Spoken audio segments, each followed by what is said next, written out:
nuevamente desde el canal del Congreso de la República en nuestro programa ¿A quién le sirve su ley? En esta oportunidad nos acompaña el doctor Juan Valdés, representante de la Cámara por el Departamento de Antioquia y quien pertenece a la Comisión Séptima Constitucional Permanente. Doctor, gracias por acompañarnos. Muchas gracias por la invitación, un saludo muy especial a todos los televidentes. Alianza Social Indígena.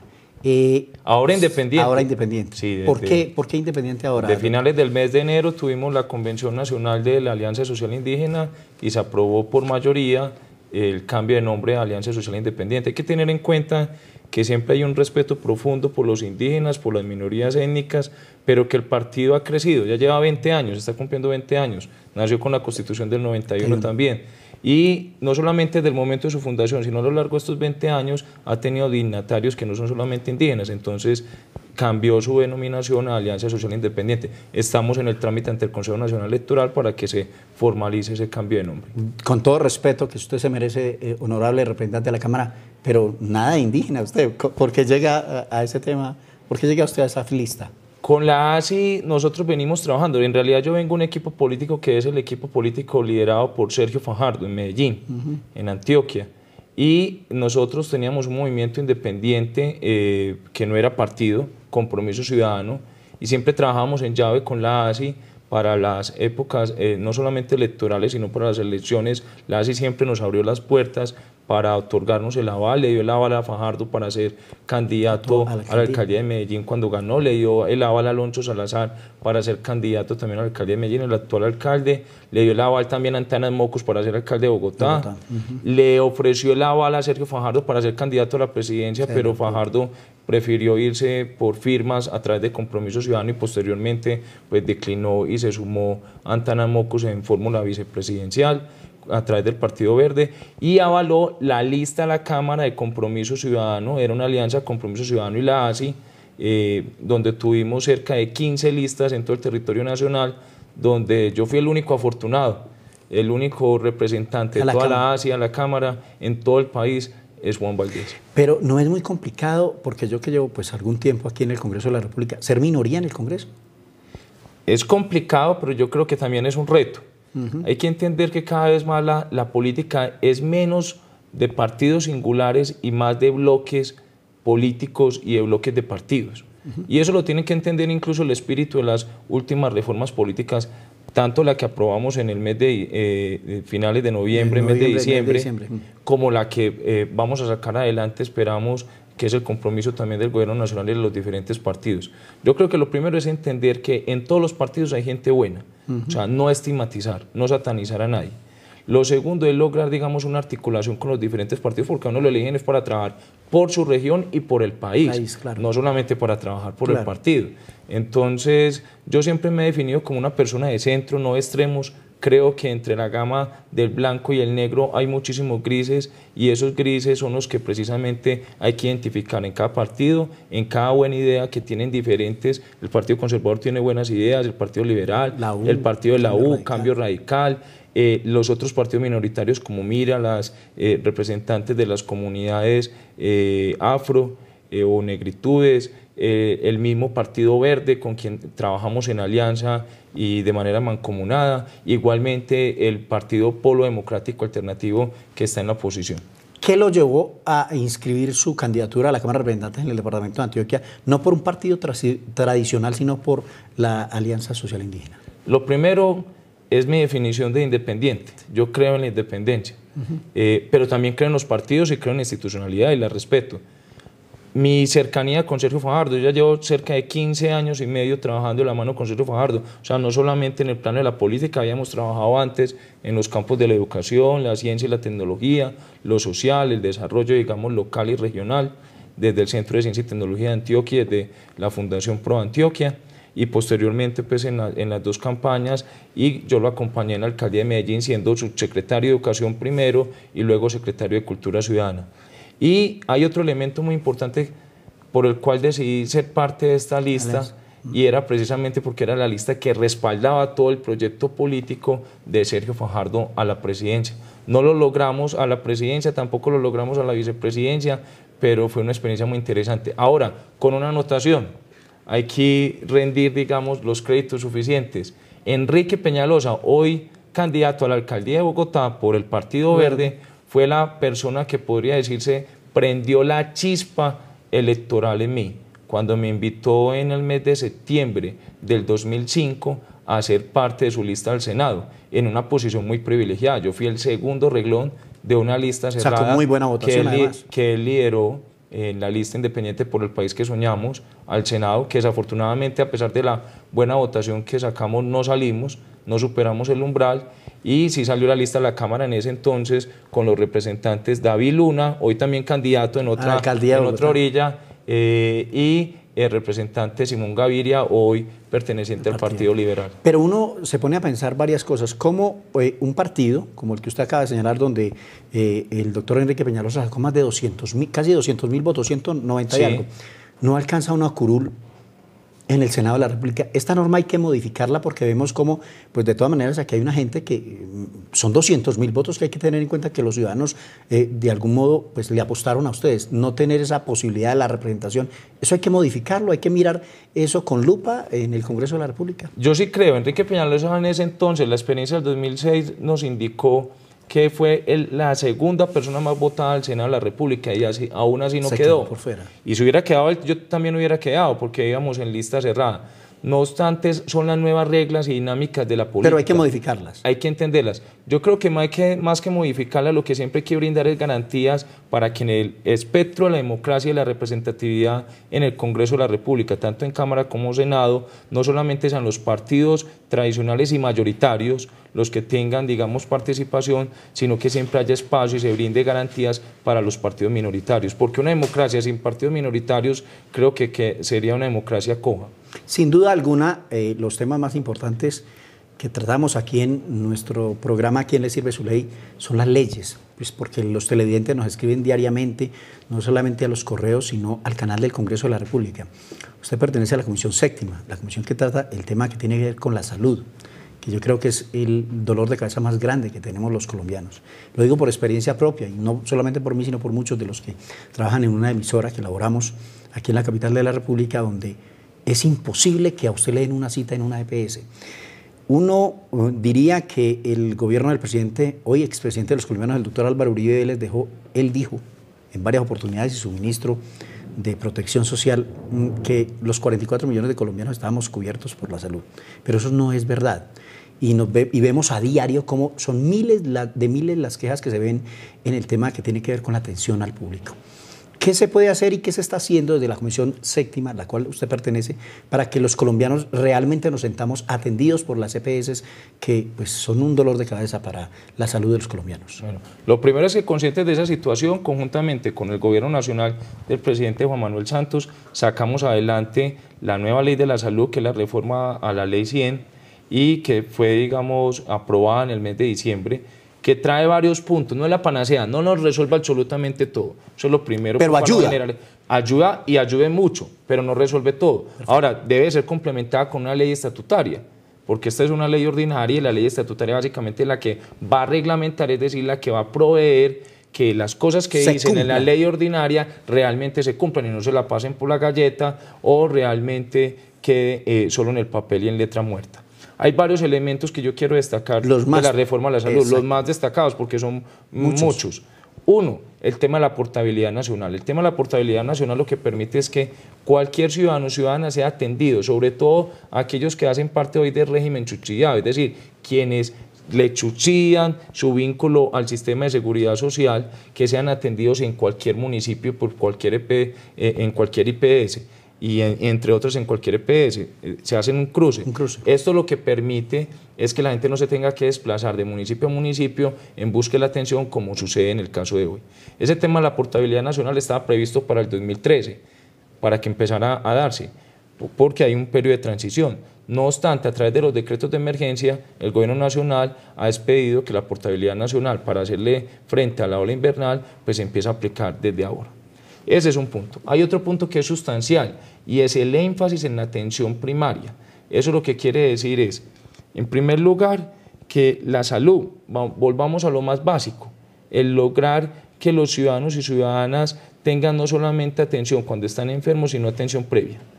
porque si no tienen atención previa en materia de promoción y de prevención de la salud, nuestro sistema va a estar pensado para los enfermos. Y no para prevenir lo que puede pasar. Exactamente, no sería un sistema de salud. salud. Es que la salud no se puede concebir, digamos, como la atención de la enfermedad, sino la prevención de la enfermedad. Pero ahí yo le hago una interpelación. Esto se volvió un negocio. Desafortunadamente aquí ya no hay pacientes, sino clientes. Nosotros vemos, o yo veo con mucha tristeza, las quejas que hay diariamente, no solamente, le digo, nos mandan aquí, sino también a las emisoras de radio. ¿Se modifican algo? ¿Le podemos decir algo a los usuarios en torno a que no sean pacientes, sino clientes, no sean clientes, sino pacientes? Claro, por varios puntos. Ahora, vuelvo y repito, es progresivo. Pero también hay varios mitos, porque es que alrededor, digamos, de las EPS también se han creado muchísimos mitos. Se generaliza que todas las EPS son los demonios y que todas no atienden bien, cuando hay EPS que sí atienden, pero que atienden muy bien. Vuelvo y le interrumpo, las acaban de calificar. Las acaban de calificar y la percepción es muy negativa. Mala. Pasa lo mismo que con nosotros los políticos y el Congreso, que la gran percepción es por lo general negativa. Hay gente muy buena. Pero exactamente. Uno no puede generalizar. Entonces, en eso estoy totalmente de acuerdo. Entonces ese es el punto, no se puede generalizar y lamentablemente a veces la realidad no es lo que es, sino lo que parece ser. ¿Y por qué parece ser? No, por hechos que se han demostrado de falta de atención, de falta de oportunidad, de eficiencia, de calidad en el servicio, pero también porque eso ha venido generando como un efecto bola de nieve. Ahora, lo que tiene que ver en materia, digamos, de actualización del POS, que es el plan obligatorio de salud, es un elemento muy importante para que la gente pase de ser cliente a ser paciente y bien atendido.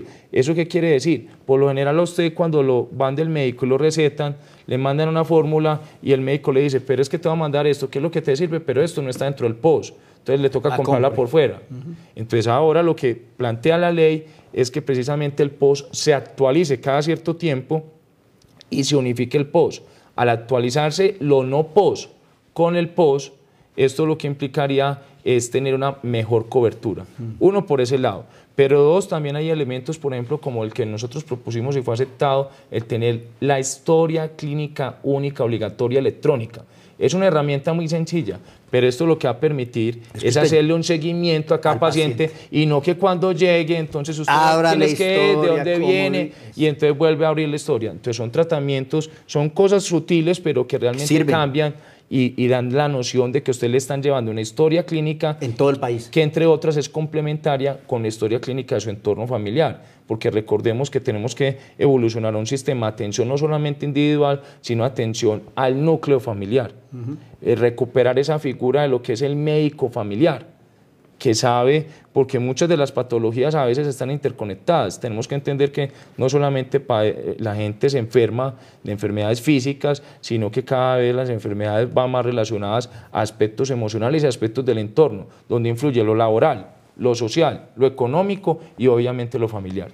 Y hay otros aspectos muy importantes de cara a que la gente no sea atendida como cliente y no como paciente, y es el control de los medicamentos y el precio de los medicamentos.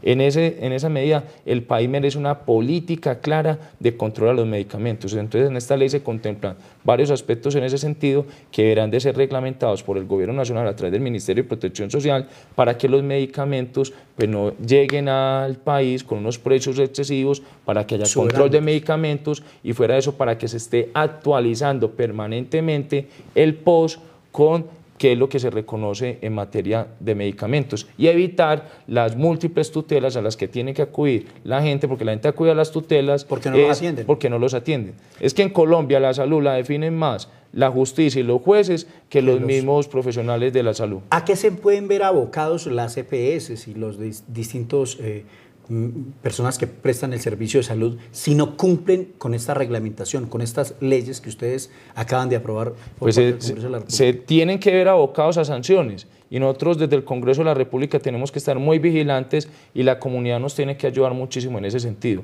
porque aquí lo que ha faltado también es que a veces la salud se mira como solo de especialistas, de quienes están metidos en el sector, y es un asunto, pues en primer lugar es un derecho social, pero también con las sentencias de la Corte pasa a ser un derecho fundamental. Entonces ese reconocimiento como derecho fundamental y derecho social, pues, que lo es hoy, pues merece, digamos, la veeduría permanente de la ciudadanía y mayores controles.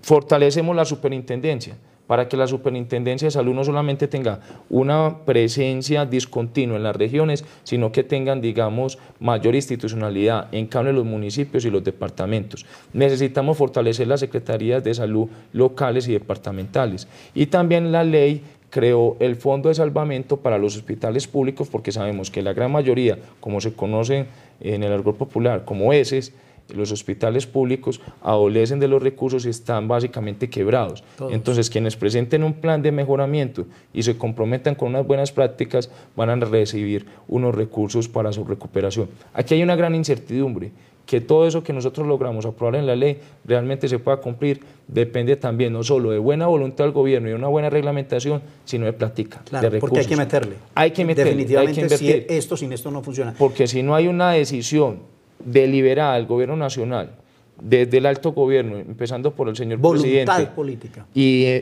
por el ministro de Hacienda, de manera coordinada con el ministro de Protección y Planeación Nacional, de insertar los recursos necesarios, entonces muchas de estas medidas se van a quedar cojas y se van a quedar en el deseo, y lo que vamos a ocasionar es una gran expectativa y una gran frustración en la comunidad. Doctor Juan Valdés, el gobierno nacional discute en las comisiones terceras y cuartas del Senado y de la Cámara de Representantes el proyecto que tiene que ver con el Plan Nacional de Desarrollo. Son las líneas que se trazan en el cuatrenio del presidente de turno.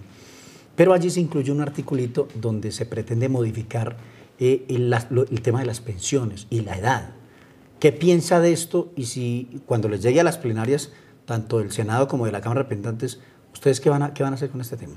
Ya existe el compromiso del gobierno nacional de retirar ese articulito, y claro, espero que ya lo haya retirado, ¿no es cierto? Pero solo hasta el momento en que lo aprobemos no se puede definir. Y está claro que eso debe hacer trámite a través de un proyecto de ley de reforma pensional. En la Comisión Séptima. El país sí necesita una reforma pensional, y yo creo que esa reforma pensional se tiene que discutir tanto en Comisión Séptima de Cámara como en Comisión Séptima de Senado y en plenaria posteriormente, pero de manera muy juiciosa. ¿En qué términos? Lo que nosotros tenemos que lograr en este país es que muchas decisiones que está adoptando el gobierno nacional no se brinque el legislativo, no se brinque el gobierno. El gobierno no puede aprovechar las facultades de la emergencia económica, social y ecológica para expedir una cantidad de decretos, como ya lo ha hecho, más de 34 decretos. Todos esos decretos son leyes, en últimas tienen fuerza de ley. Claro, porque muchos tienen relación con la emergencia económica, social y ecológica, otros no. Lo digo con conocimiento de causa porque también hago parte de la mesa de coordinación de la comisión accidental que se creó para el seguimiento de la ola invernal. Pero igualmente sucede con el Plan Nacional de Desarrollo. El Plan Nacional de Desarrollo es una ley que merece toda la discusión y debate. Es la carta de navegación y la ruta para los próximos años. Pero tampoco se puede pretender que a través del Plan Nacional de Desarrollo, de manera soterrada, pues entonces expidan o a manera de artículos se meten una cantidad de puntos y eso va a terminar modificando leyes existentes. Es decir, no sería una ley sino múltiples leyes. Hay algunos parlamentarios que dicen que el Plan Nacional de Desarrollo contempla modificar más de 18 leyes. No podría ser así. Que es el 40%, han señalado algunos congresistas, de la modificación del Estado colombiano. Claro, no tiene sentido.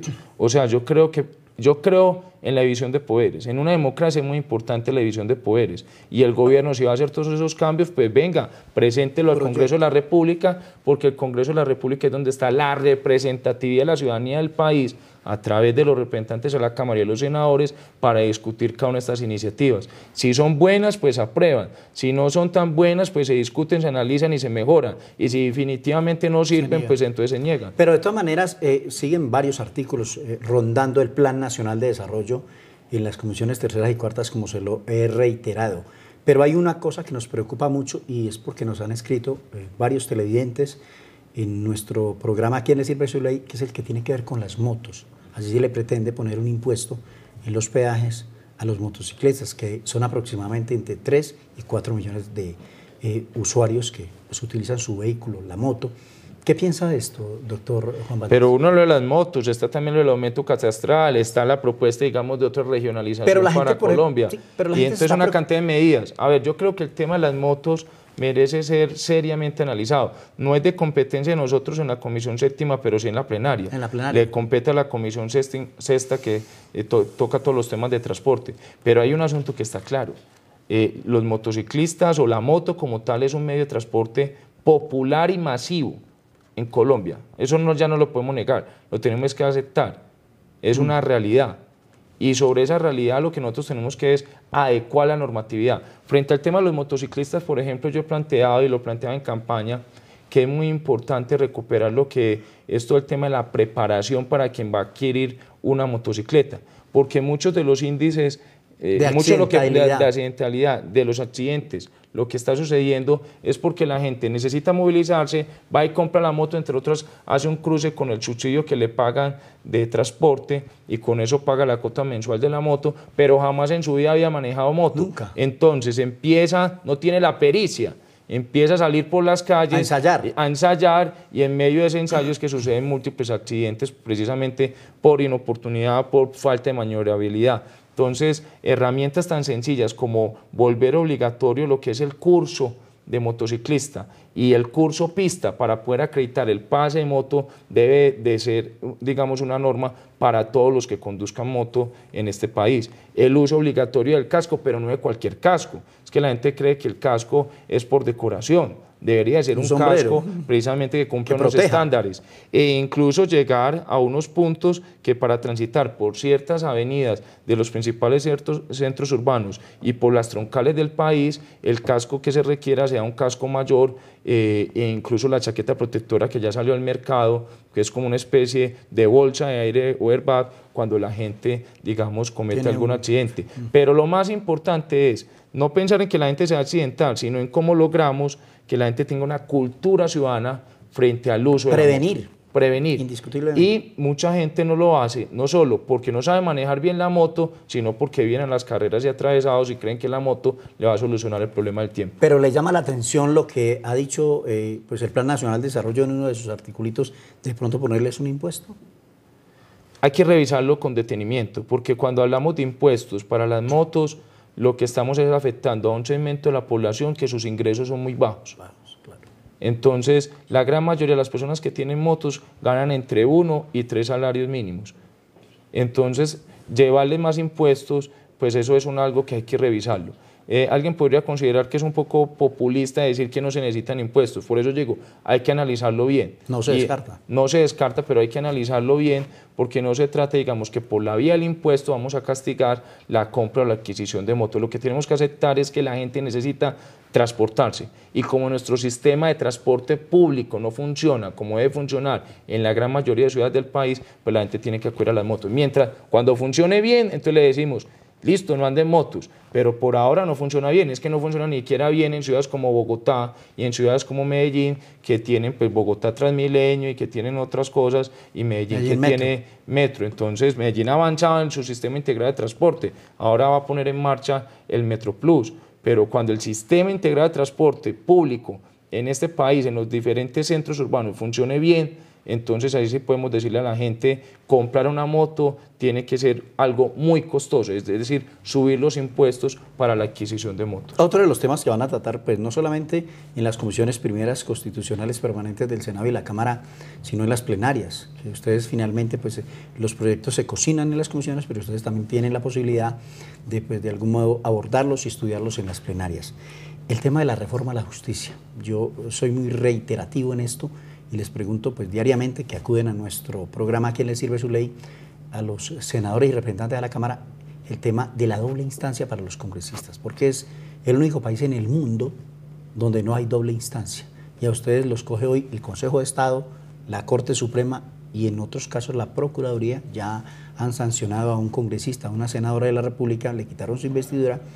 ¿Debe haber doble instancia en esta reforma que prepara la justicia, no solamente para pues que se dé mínimamente el equilibrio para los senadores y los representantes de la Cámara? Yo creo que lo que fortalezca el Estado Social de Derecho en el marco de una democracia debe, digamos, de ser positivo.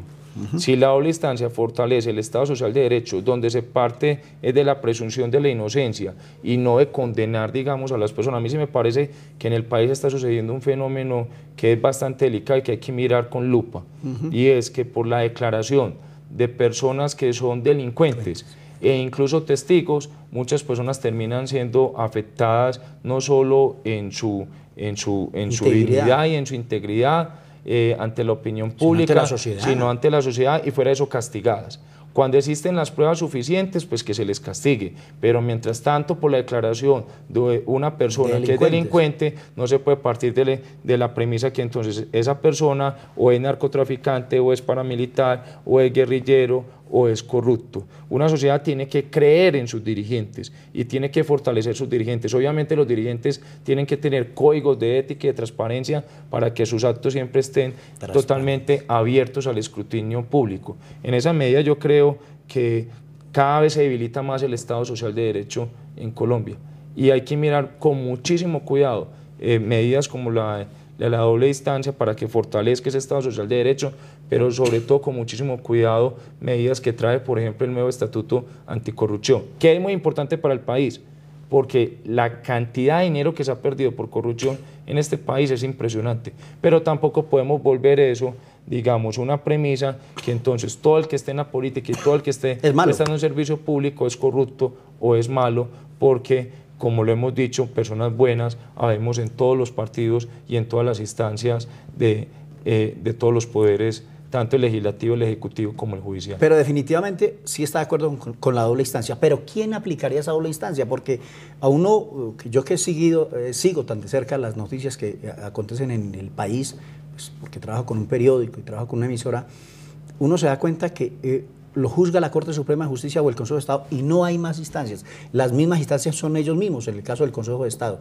¿Quién sería para usted el que podría revisar esa doble instancia a la hora de cuando toman una decisión, sea el Consejo de Estado o la Corte Suprema de Justicia? ¿Cuál sería el mecanismo? ¿Cuál sería la Corte o cuál ente debería de revisar esa decisión judicial o en este caso de pérdida de investidura que se toma por parte del Consejo de Estado? Yo creo que hay que revisarlo muy bien y si es del caso crear un mecanismo nuevo, una corte, digamos una supracorte que permita eso, con participación de las diferentes cortes, con una carga burocrática casi que mínima, por decir cero, y realmente la justicia necesita una transformación. Es que mire lo que está pasando, es que también hay problemas en la justicia, también hay problemas con los magistrados. Mire lo que pasa con las pensiones de algunos magistrados que ha sido denunciado por medios de comunicación en las semanas pasadas. Entonces tenemos que mirar que aquí no se puede seguir satanizando al Congreso, a los representantes a la Cámara, a los senadores, tampoco se trata de satanizar a los señores magistrados, tampoco se trata de satanizar a los alcaldes, a los gobernadores y por eso omitir y por eso pretender tomar una cantidad de decisiones centralistas en vez de fortalecer la descentralización, sino que lo que nosotros tenemos es que fortalecer una buena cultura política, unos buenos mecanismos de control político y democracia y unos mecanismos de justicia que sean lo suficientemente amplios y garantistas para todos, porque en un Estado social de derecho se necesita que realmente garantías para ejercer ese derecho. Pero ¿usted cree que dentro de las decisiones que se han tomado, no solamente por parte del Consejo de Estado, pero más por parte de la Corte Suprema de Justicia, hay un tinte político, ve ese tema, sin desconocer que se han tomado decisiones muy serias por parte de la rama judicial, pero se ve un tinte político, lo que han señalado algunos de los distintos congresistas en este tema?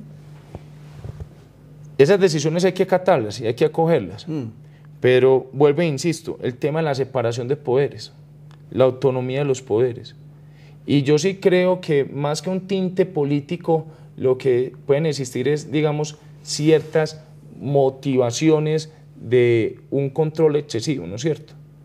Entonces hay que mirar muy bien pero eso. Más que control, yo diría, doctor Juan Valdés, porque pues vuelvo y le reitero, yo más o menos le he cogido el hilo, pero sí nota uno en algunas de las decisiones, por ejemplo, las peleas que se tuvo por parte de la Corte Suprema de Justicia y el doctor Álvaro Uribe, el expresidente de los colombianos, que en muchas de las decisiones se nota esa rivalidad que había entre los poderes, tanto del Ejecutivo como de la Corte Suprema de Justicia. Pero en buena hora el presidente Juan Manuel Santos logró, digamos, volver a conciliar y articular los poderes y no seguir, digamos, en una pugna permanente entre el Ejecutivo y las altas cortes. Ahora, yo lo que sí creo es que, vuelvo y repito, hay que brindar las garantías para que si usted está en el legislativo, se sienta que tiene las garantías. Y si usted está en la rama judicial, también tiene las garantías. Y si está en el ejecutivo, tiene las garantías. Hoy hay una descompensación de esas garantías. Porque hoy nosotros no tenemos las mismas garantías que los magistrados, por ejemplo. Ahí voy. Finalmente, doctor Juan Valdés, porque pues el tiempo en televisión ya me hacen aquí señas los camarógrafos. Me vuelve a invitar. Me vuelvo a invitar, claro. queda cordialmente invitado. Pero uno ve con un poquito de desazón, por llamarlo de alguna forma, que los magistrados no hay quien los investigue. Aquí tenemos una comisión de investigación y acusaciones, pero eso no camina, eso no anda, eso no sirve, eso nunca ha dado resultados. ¿Qué hacer? Porque nosotros tenemos 4 cortes: Consejo de Estado, Corte Suprema, Corte Constitucional y Consejo Superior de la Judicatura. La única instancia para investigar a los magistrados, que según eso nunca se han equivocado, es la Comisión de Investigación y Acusaciones. ¿Qué hacer?